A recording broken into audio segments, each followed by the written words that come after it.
నేనేదో mind voice అనుకుని మాట్లాడేసాను మామ, బయటకు వచ్చేసిందా? ముందు రోడ్డు చూసి నడుపురా బాబు.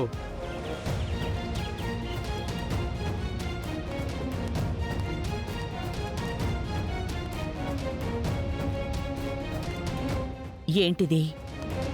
టైం 10 అయ్యింది. ఆఫీస్లో ఎవ్వరూ కనబడడం లేదు. ఫుల్ ఆఫీస్ షట్ డౌన్లో ఉందే. వినోద్, వినోద్! మేడం, ఏమైంది? ఏంటి విషయం? ఆఫీస్లో ఒక్క లైట్ కూడా ఆన్లో లేదు. ఏంటిది, పవర్ షట్ డౌనా? తెలీదు మేడం. జనరేటర్ ఆన్ చేయమని చెప్పు. ఓకే మేడం, నా ఆన్ చేయమని చెప్తా. ఓకే.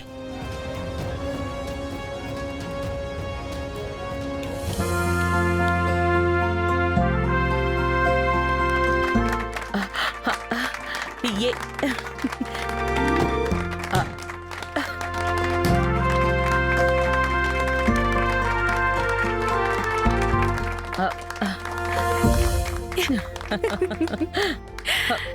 జాన్సమ్మా, ఏంటిదంతా? Best wishes జాన్సమ్మా.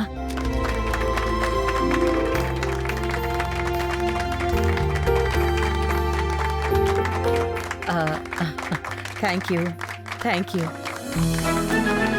మీ 50 ఏళ్ల బిజినెస్ యానివర్సరీని అప్రిషియేట్ చేస్తూ ముఖ్యమంత్రి గారు మీకు లైఫ్ టైమ్ అచీవ్మెంట్ అవార్డు ఇవ్వాలనుకుంటున్నారంట. మీరుండటం ఈ ఇండస్ట్రీకి, ఈ కంపెనీకి చాలా గర్వకారణం అమ్మా. మీతో కలిసి వర్క్ చేయడంలో మాకు చాలా ప్రౌడ్గా ఉంది ఝాన్సీ అమ్మా. ఏంటి ఏంటి హడావిడి ఇక్కడ?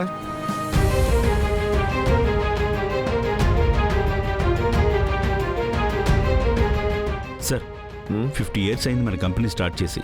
దానికి సంబంధించిన సెలబ్రేషన్ ఇది. ఓ,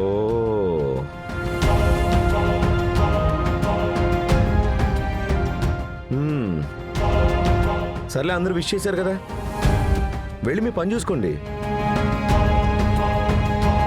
వెళ్ళండి, ఊరికే టైం వేస్ట్ చేస్తున్నారు. ఊరికే పని ఎగ్గొడదామని చూస్తుంటారు.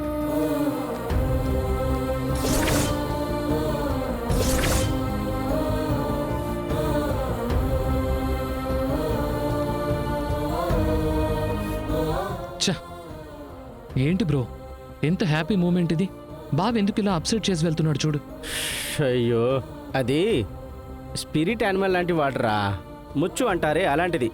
పండిస్తే తీసుకొని తింటుంది, కానీ ఎక్కడి నుంచి కోపం వస్తుందో తెలియదు. గుర్రు అని అరిచి చెట్టెక్కేస్తుంది. అదంతా నువ్వు పట్టించుకోక శేషు, వాడి గురించి నీకు తెలిసిందే కదా. ఇదిగోండి. మేడం, మీరు ఇవన్నీ ఎందుకు చేస్తున్నారు? ఏ, ఇంతకు ముందు నేను ఎప్పుడూ చేసిందే లేదా? నేను ఇందాక గమనించాను. నమస్కారం మేడం అన్నావు కదా నువ్వు. నేనొస్తే లేచి నిలబడుతున్నారు.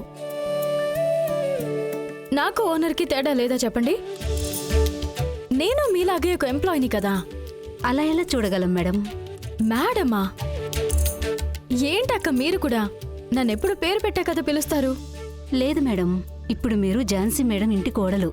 మీరు మాకు ఇంకొక ఓనరు. అక్కా, ముందులాగా మాట్లాడితే సరిగా ఉంటుందా? మీరంతా ఏదేదో అనేసుకుంటే నేనేం చేయగలను? ఎప్పటికీ నేను మీ బంగారీనే. మీరు ఇదివరకు ఎలా మాట్లాడేవారో అలాగే మాట్లాడండి. నాకదే చాలా సంతోషంగా ఉంటుంది. మీరు నా కోసం ఏం కొత్తగా మారనక్కర్లేదు.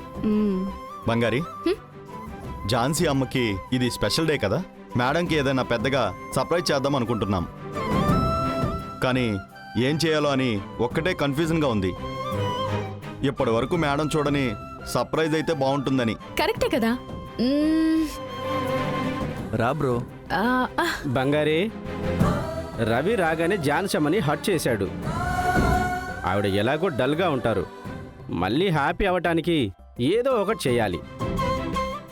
బంగారి, మనం ఝాన్సీ అమ్మకి ఒక మంచి వాచ్ ఏమైనా కొనిద్దామా? అదేదో కొత్త ఐడియా అన్నట్టు చెప్తున్నావు కదరా. అంత పాత ఐడియానా? అవును.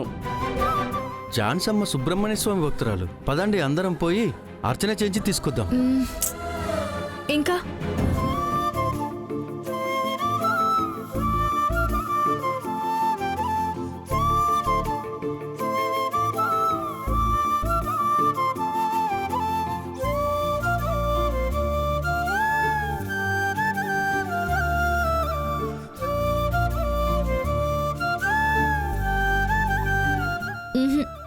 ఇవేవీ సెట్ అవ్వవు.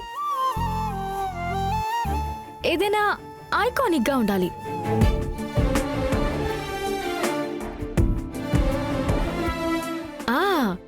ఝాన్సీ అమ్మ ఐకానిక్ డిషెస్ అన్నీ మనం రీక్రియేట్ చేసి ఫుడ్ ఫెస్టివల్ కండక్ట్ చేస్తే ఎలా ఉంటుంది?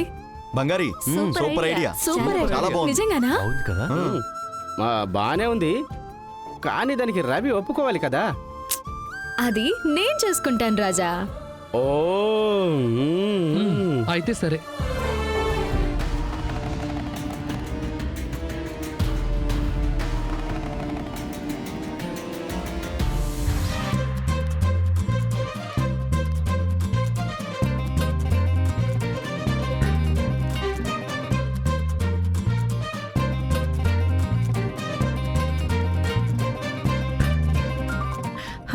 బేబీ ఈ రీల్ చూడు, ఎంత నవ్వొచ్చింది తెలుసా?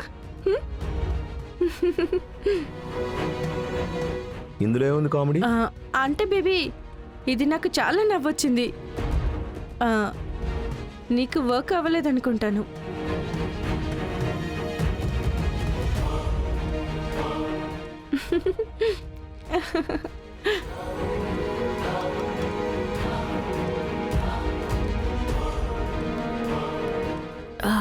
రవి సార్, నేను మీతో కొంచెం పర్సనల్గా మాట్లాడాలి. శామ్, బయటికి పో. బయటికి పో. బంగారి, ఇది నా క్యాబిన్. ఇక్కడ ఎవరు ఉండాలి ఎవరు ఉండకూడదు అని నేను డిసైడ్ చేస్తాను.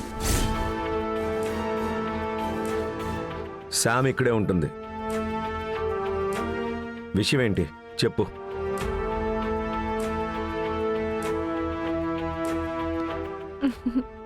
చెప్పు బంగారి, మన మధ్య పర్సనల్ విషయాలంటూ ఏముంటాయి చెప్పు. నువ్వు ఏమున్నా ఓపెన్గా చెప్పొచ్చు. నేను ఈ కంపెనీలో ఒక ఎంప్లాయీనే కదా.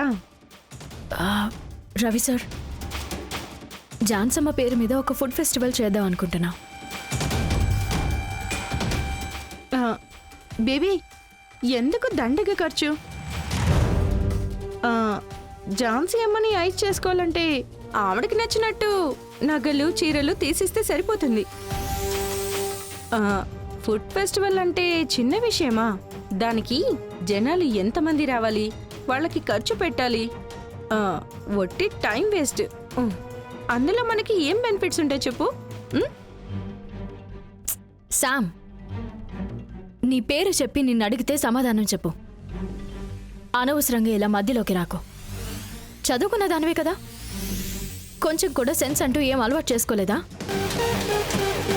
ఇలా ఇండీసెంట్గా బిహేవ్ చేస్తున్నావు. ఏయ్, ఎవరిని నువ్వు ఇండీసెంట్ అంటున్నావు? శామ్,